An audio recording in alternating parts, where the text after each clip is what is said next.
Hi, how are you? My name is Catherine Nolan and I'm going to be responsible for the Fundamentals of Contract Law subject this semester. This is a subject that I've taught before. I really enjoy teaching contract actually, so I'm really looking forward to meeting with you and getting started. But I've only just returned to RMIT. In fact, I was working at another university the day before yesterday. It's Sunday today and classes start on Tuesday. So basically, as I said, I've taught the subject before. I've been involved in the preparation of the materials, although since I've taught it, you'll find that there are a number of excellent videos that will be available to you that were prepared by my colleague David Goodwin, who also works in the MBA program, as do I. So there's some additional resources. As I said, only actually officially starting back at RMIT tomorrow or Tuesday, so I've got a little bit of work to do to get the course website up and ready for you, to get my head around the dates for the assessment and exactly what's going to be required. So there's going to be a couple of little tweaks. Before you come to class on Tuesday, that's for those of you who are face-to-face, there's an online class as well. So whether you're coming to class or whether you're going to actually just listen to a recording of it, or probably see a video of the recording, actually is the way I like to go. Before you actually attend class, it'd be great if you can get hold of the textbooks and read at least the first 2 chapters of your textbook to provide some context. Now, I'll let you into a little secret. The stuff that's covered content-wise, that'd be my dog. His name is Harry. I can only apologise. Anyway, the stuff that's in the content-wise in the first session, there is no direct assessment task to do with it. It's really just context, putting us together into the same place so that you understand the approach that we're going to take to understanding what fundamentals of contract law are. But at the same time, particularly because it's not something you're going to have to read back on later, if you can do some reading before the class, that would be great. Recognise that you don't have very much time for it. In the first class, I will go through what the assessment tasks and dates are. We'll provide some content. I'll give you a context, I should say. I'll give you a little bit more information about myself, my approach to teaching. If you are attending class in person, it is great if you bring a mobile phone with you or something, some device, tablet, laptop that can connect to the internet.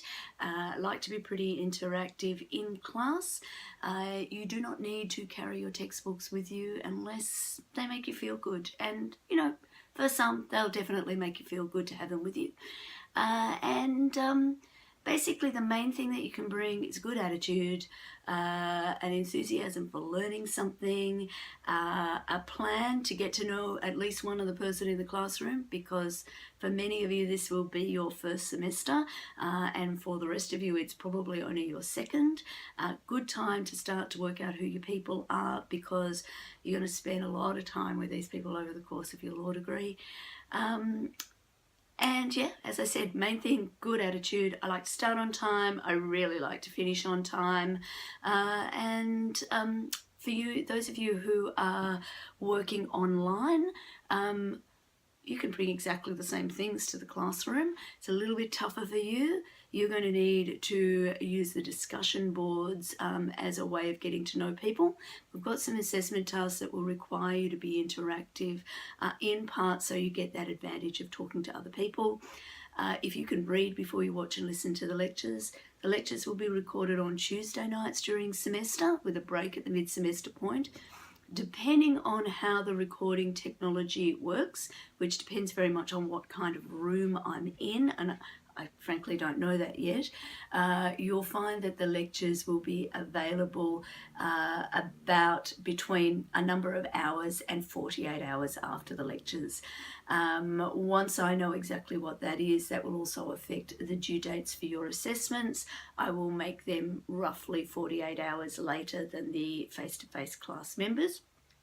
Of course, face-to-face class members will have the access to the online materials as well, but you don't get access to the slightly different due dates because you have the opportunity to come to class, and I love to see you there. Speaking of which,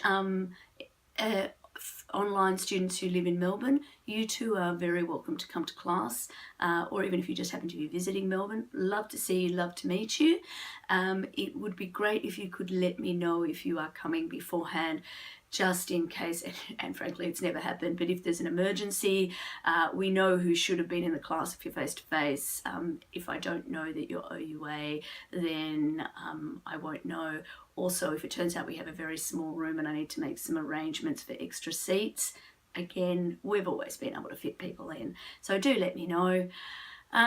Otherwise, I've been talking to you for almost 6 minutes. It's time for me to stop and look forward to seeing you on Tuesday, or you seeing me and interact with me not too far after that when we get the video or the class recording up and running. Take care. Have a good semester. Cheers.